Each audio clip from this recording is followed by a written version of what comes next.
हमारे पास जो है वो लिखा है यदि दो त्रिभुजों में संगत कोण बराबर हो तो उनकी संगत भुजाएं एक ही अनुपात में होती हैं और इसीलिए ये त्रिभुज समरूप होते हैं। तो कहने का इसका मतलब ये है कि हम प्रमेय तुम्हें समझा दे रहे हैं कि एक पहला त्रिभुज है और एक दूसरा त्रिभुज है। अगर पहले त्रिभुज के सभी कोण, ये मान लिया ए बी सी है त्रिभुज, ये डी ई एफ है, पहले त्रिभुज के ये कोण इसके बराबर है, कोण ए बराबर कोण बी है, और ये कोण इसके बराबर हो जाए, कोण बी बराबर कोण ई हो जाए, ये कोण इसके बराबर हो जाए, कोण सी बराबर कोण एफ हो जाए। तो अगर किसी एक त्रिभुज के सभी कोण दूसरे त्रिभुज के सभी कोण के बराबर हैं तो उनकी भुजाओं का अनुपात भी बराबर होता है। हम कह सकते हैं कि इसकी भुजा ए बी बटे में इसकी भुजा है डी ई बराबर इसकी भुजा है बी सी बटे में इसकी भुजा है ई एफ और बराबर इसकी भुजा है ए सी इसकी भुजा है डी एफ। और भुजाओं का अगर अनुपात होगा तो दोनों त्रिभुज समरूप भी होंगे। तो लिख सकते हैं अतः त्रिभुज ए बी सी समरूप होगा त्रिभुज डी ई एफ। ये है प्रमेय 6.3 कि अगर किसी त्रिभुज के दो त्रिभुजों में एक त्रिभुज के सभी कोण दूसरे त्रिभुज के सभी कोणों के बराबर हैं तो उनकी भुजाओं का अनुपात भी बराबर होता है, और अगर भुजाओं का अनुपात बराबर है तो दोनों त्रिभुज समरूप भी होते हैं। ये 6.3। अच्छा, क्या तीनों कोण दूसरे त्रिभुज के तीनों कोण के बराबर होना जरूरी है? अगर पहले त्रिभुज के दो कोण दूसरे त्रिभुज के दो कोण के बराबर तो क्या समरूप नहीं होंगे? होंगे। अगर मान लिया कि पहला हमारे पास जो त्रिभुज है, एक त्रिभुज हमारे पास पहला कोई इसका एक कोण 50 डिग्री, एक कोण है 100 डिग्री, और दूसरा कोई हमारे पास त्रिभुज है उसका भी एक कोण 50 डिग्री है और एक कोण 100 डिग्री है। ठीक है, तो तीसरा कोण बराबर नहीं है। हम मान लेते हैं तीसरा ये बराबर है, तो क्या दोनों समरूप नहीं होंगे? देखो बेटा, ये 100 है, ये 100 है, ये 50 ये 50, एक एक दो कोण बराबर है, तीसरा कोण बराबर होगा कि नहीं होगा, हमें ये सोचना है। क्योंकि हमें पता है कि दो त्रिभुज समरूप तभी होते हैं जब तीनों कोण बराबर है। सब देखते हैं भाई, 100 और 50 ये कितना हो जाएगा? 30। क्योंकि हमें पता है त्रिभुज के तीनों कोणों का योग कितना होता है। अब इसका 30 है, इसको जोड़ो 150, ये कितना बचा? बताओ, तीनों बराबर हुए कि नहीं हुए? इसका मतलब अगर किसी त्रिभुज के दो कोण बराबर हैं तब भी दोनों त्रिभुज कैसे होते हैं? समरूप है। तीसरा त्रिभुज कोण तो बने बराबर हो जाएगा जब दो बराबर होंगे। ठीक है, तो चलो आते प्रमेय 6.4। प्रमेय 6.4 में लिखा है, एक और प्रमेय है ना। तो इसमें लिखा है कि यदि दो त्रिभुजों में एक त्रिभुज की भुजाएं दूसरे त्रिभुज की भुजाओं के समानुपाती हों तो उनके संगत कोण बराबर होते हैं। उसी का विलोम है। इस वाले में बोला था, इस वाले प्रमेय में ये बोला है कि अगर किसी एक त्रिभुज के कोण दूसरे त्रिभुज के कोण के बराबर हैं तो उनकी भुजाएं समानुपाती होती हैं। इस प्रमेय में बोल रहा है कि अगर पहले त्रिभुज की भुजाएं दूसरे त्रिभुज की भुजाओं के समानुपाती हों तो उनके कोण बराबर होते हैं, और ऐसे समय में वो जो त्रिभुज होते हैं वो समानुपाती होते हैं। ठीक है, तो ये त्रिभुज समरूप होते हैं। प्रमेय नंबर 6.5 है, यदि एक त्रिभुज का एक कोण दूसरे त्रिभुज के एक कोण के बराबर हो तथा इन कोणों को अंतर्गत करने वाली भुजाएं समानुपाती हो तो दोनों त्रिभुज समरूप होते हैं। इसको भी समझ लो।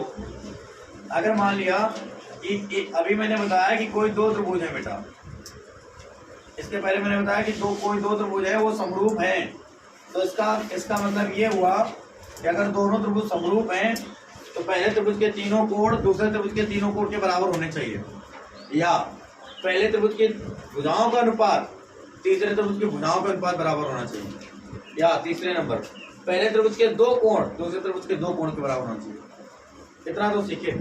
एक और चीज है, उसने बोला कि अगर एक त्रिभुज का एक कोण दूसरे त्रिभुज के एक कोण के बराबर है, मान लिया ये कोण 70 है और ये भी कोण 70 है, तब भी ये दोनों त्रिभुज समरूप होंगे। लेकिन उसकी में एक कंडीशन उसने लगा दी, किसी एक पहले त्रिभुज का एक कोण दूसरे त्रिभुज के एक कोण के बराबर हो, केवल एक कोण, तब भी दोनों त्रिभुज समरूप होंगे। लेकिन एक कंडीशन है, उस कोण को जो भुजाएं बना रही, कौन सी भुजा बना रही? ये और ये।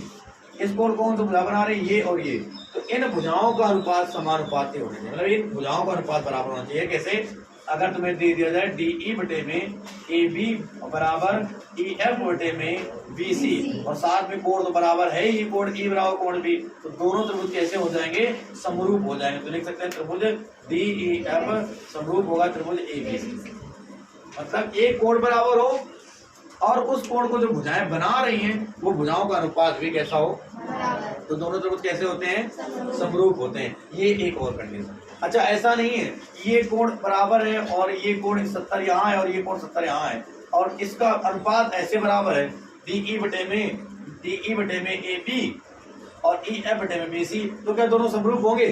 तो नहीं होंगे, क्योंकि ये जो कोण बन रहा है उसके लिए ये भुजा और ये भुजा काम कर रही है और इसका तो अनुपात में कहीं दिया ही नहीं गया है। जो कोण बन रहा हो उस कोण को बनाने वाली भुजाओं का अनुपात ही बराबर होना चाहिए, तभी दोनों त्रिभुज कैसे होते हैं? समरूप होते हैं।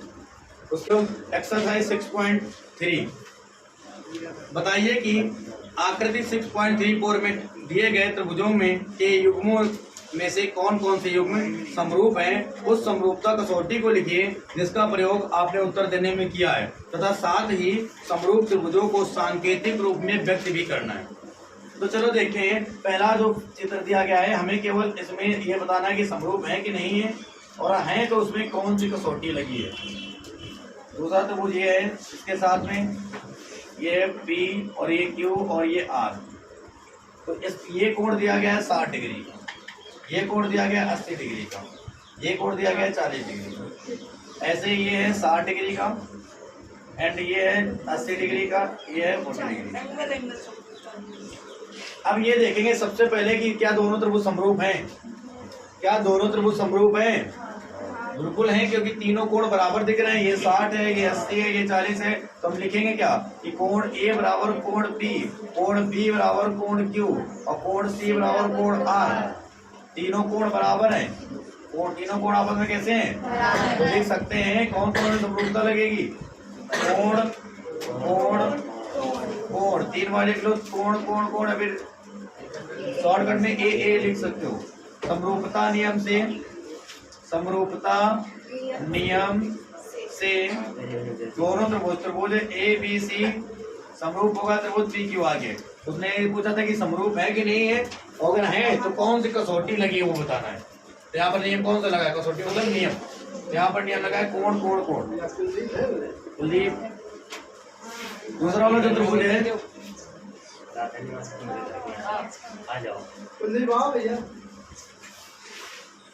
ABC RP लिखें। क्या लिखें? BC कितना है? 2.5। RP कितना है? 5। 0 25 से कम 50 1 बटन हो है। फिर हम उसके बाद CA ऐसे जा रहे ना, ABC ऐसे जाएंगे। CA के बटे में क्या लिखेंगे? RP का PQ। क्या लिखेंगे? CA कितना है? ये कितना है? क्या तीनों जगह अनुपात बराबर आया? तो दोनों त्रिभुज समरूप है, लेकिन उसमें कसौटी कौन लगेगी? लिखेंगे कैसे? उसको लिखेंगे हम कैसे लिखेंगे बताओ? उसको लिखेंगे AB। कैसे चले थे हम यहाँ चले थे ABC, लेकिन पहले नियम लिख लो। कौन सा नियम है? तीनों भुजाओं का अनुपात बराबर। S समरूपता नियम से। S क्या है? साइड मतलब भुजा। ठीक है, नियम से चालू तो किया नहीं होगा। समरूपता नियम से, ठीक है बेटा, हम कह सकते हैं कि त्रिभुज कौन सा त्रिभुज। अब हमें यहाँ से स्टार्ट किया था, यहाँ से इधर तक गए थे। त्रिभुज ABD समरूप है। त्रिभुज कौन सा? यहाँ कहाँ से स्टार्ट किया? यहाँ से नहीं, यहाँ से QRP। क्या लिखेंगे? त्रिभुज QRP और ये दोनों देखो समरूप भी हो गए। तीसरा नंबर देखो बेटा, थर्ड नंबर चलो चेक करते हैं। इसका जो थर्ड वाला क्वेश्चन है उसमें हमारे पास नाम ही अलग दिए गए। ये L, ये M, ये P, ये 3, 2.7, ये है 2। ठीक है, फिर उसके बाद दूसरा त्रिभुज है, ये D, ये E, ये F, ये 6, 4, 5। ठीक है बेटा, तो अब हम देखेंगे क्या ये समरूप है। तो भैया देखो बिल्कुल साफ साफ दिख रहा है कि नहीं है। 3 के बटे में 6 तो हो जाएगा, 2 के बटे में 4 हो जाएगा, बट 2.5 के बटे में 5 होता है, 2.7 है। तो चलो पहले नहीं है, लेकिन कैसे लिखोगे? ऐसे लिख दोगे कि अगर मैं आज देखो MP बटे में ऐसे 4 वाला कौन था? D और E, या फिर E आज सुनो, E और D, ED कितना आएगा? MP है, E और M चलते फिर ऐसे चलते हैं। ऐसा करो, एम पी ना चल के ऐसा करो, इधर चलो पी एम, ठीक है बेटा। एक सीरियल जैसे चल रहा है वैसे ही चल रहा है, वापस नहीं जाना। पी एम बटे में ई डी या फिर डी ई करो, डी ई। पी एम कितना है 2, डी ई कितना है 4, काटेंगे कितना आएगा। उसके बाद पी एल एम, पी और एम के बाद क्या करेंगे एम और एल, एम और एल। इधर क्या है डी और ई के बाद ई एफ, ई और एफ। एम एल कितना है 2 दशमलव बटे में ई एफ कितना है 5 दशमलव, हटाओ 0 उड़ाओ, कितना आएगा 27 बटे 50, कटेगा नहीं। तो हम कह देंगे कि यहाँ पर दो ही भुजाएं बराबर नहीं, भुजाओं का अनुपात बराबर नहीं है। पी एम बटे में D E is not equal to M L बटे में ई एफ। और अगर दो ही भुजाओं का अनुपात बराबर नहीं है तो हम कह सकते हैं कि त्रिभुज एल एम पी ये समरूप नहीं है, त्रिभुज डी ई एफ, ठीक है। ऐसे कर लो और इतना समझना है कि समरूप है क्यों नहीं है।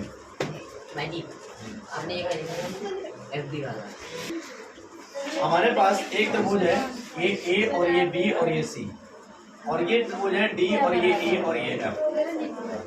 और हमें पहले ही उसने बता के रखा हुआ है कि दोनों त्रिभुज कैसे हैं, समरूप हैं। त्रिभुज ए बी सी समरूप है त्रिभुज डी ई एफ। और हम जानते हैं कि अगर त्रिभुज समरूप होंगे तो उनके भुजाओं का अनुपात कैसा होगा, तो इसका मतलब ये हमें पता है कि ए बी बटे में डी ई और बराबर में बी सी बटे में ए एफ और बराबर में सी ए बटे में एफ डी होगा। सिद्ध क्या करना है, उसने एक चीज और दी है, हमें ये दिया है कि एरिया ऑफ त्रिभुज ए बी सी, पहले त्रिभुज का क्षेत्रफल बराबर एरिया त्रिभुज डी ई एफ दूसरे त्रिभुज के क्षेत्रफल के बराबर है। ये चीज हमें और दी है। सिद्ध क्या करना है, सिर्फ ये करना है कि दोनों त्रिभुज सर्वांशम है। सर्वांशम मैंने अच्छे से बताया था कि क्या होता है, त्रिभुज ए बी सी सर्वांशम त्रिभुज डी ई एफ। ये तुम्हें सिद्ध करना है कि ये वाला जो त्रिभुज है वो सर्वांशम, उसकी सर्वांशम का मतलब होता है उसकी सभी भुजाएं बराबर होनी चाहिए। मतलब हमें ये सिद्ध करना है कि ए बी बराबर डी ई के और बी सी बराबर ई एफ के और सी ए बराबर एफ डी के। ये हमें सिद्ध करना है, भुजाओं को बराबर सिद्ध करना है। क्या सिद्ध करना है, भुजाओं को बराबर सिद्ध करना है। अच्छा, और हमें ये दिया गया है कि ये समरूप है। चलो देखो, हमें फार्मूला पता होता है कि अगर दो त्रिभुज समरूप हैं तो दोनों के क्षेत्रफलों का अनुपात, पहला त्रिभुज एरिया त्रिभुज ए बी सी और बटे में एरिया त्रिभुज डी ई एफ। अगर दो त्रिभुज समरूप हैं तो उनके क्षेत्रफलों का अनुपात संगत भुजाओं के अनुपात के वर्गों के बराबर होता है। संगत भुजाएं, इसकी एक भुजा को ले लो, मान लिया ए बी का स्क्वायर बटे में इसकी भुजा ले लो डी ई का स्क्वायर बराबर इसकी भुजा ले लो बी सी का स्क्वायर और इसकी ई एफ का स्क्वायर, इसकी सी ए का स्क्वायर बटे में इसका एफ डी का स्क्वायर। ये हमें एक प्रमेय पता है, लाल अभी तुमने नहीं पढ़ाई, क्वेश्चन 20 से है इसलिए बतानी पड़ रही है। क्या प्रमेय होती है कि अगर कोई दो त्रिभुज समरूप हो, कोई दो त्रिभुज समरूप हो तो उनके क्षेत्रफलों का अनुपात उन दोनों त्रिभुजों के भुजाओं का अनुपात के वर्ग के बराबर होता है। पहले त्रिभुज का क्षेत्रफल बटे में दूसरे त्रिभुज का क्षेत्रफल बराबर पहले त्रिभुज की भुजा बटे में दूसरे त्रिभुज की भुजा का स्क्वायर, फिर दूसरी भुजा स्क्वायर, तीसरे। वही मैंने ऊपर लिखा हुआ ये। अब हमें पता है कि जैसे तुम्हारे पास लिखा हो कि x बराबर y बराबर z बराबर a, 4 नंबर दिए, चारों बराबर है, तो हम ऐसे लिख सकते हैं x बराबर y, हम ऐसे भी लिख सकते हैं x बराबर z, हम ऐसे भी लिख सकते हैं x बराबर a। ये इसके भी बराबर होगा, ये इसके भी बराबर होगा, ये इसके भी बराबर होगा, क्योंकि चारों पद बराबर है, लिख सकते हैं। तो इसको हम ऐसे लिख सकते हैं, क्या, एरिया ऑफ त्रिभुज A B C, area of त्रिभुज ए बी सी बटे में एरिया ऑफ त्रिभुज डी ई एफ और बराबर में ए बी का स्क्वायर और बटे में डी ई का स्क्वायर। केवल इस तरह लिख सकते हैं, क्या लिख सकते हैं ना। ये दोनों एरिया कैसे हैं, क्षेत्रफल, अगर बराबर है तो कट कर सकते हो क्या, भाई ऊपर लिखाओ 5, नीचे 5 लिखाओ तो 5/5 बराबर क्या होगा? 1। और बराबर में क्या आ जाएगा? AB का स्क्वायर बटे में DE का स्क्वायर। ये DE स्क्वायर इधर चला जाएगा, या तुम कहीं क्रॉस मल्टीप्लाई करा दो। AB का स्क्वायर बराबर DE का स्क्वायर। वर्गमूल ले लो, क्या करेंगे? वर्गमूल लेने पर, और अगर वर्गमूल ले लेंगे तो इधर से स्क्वायर हटेगा तो AB और उधर क्या बचेगा? 1 भुजा दो को बराबर प्रूव हो गई, AB बराबर DE। अब बाकी नहीं कर सकते हो क्या?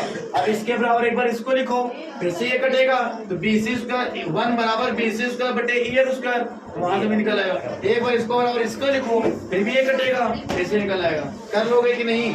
तो बाकी के लिए तुम्हें ही करना है। चलो नोट कर लो।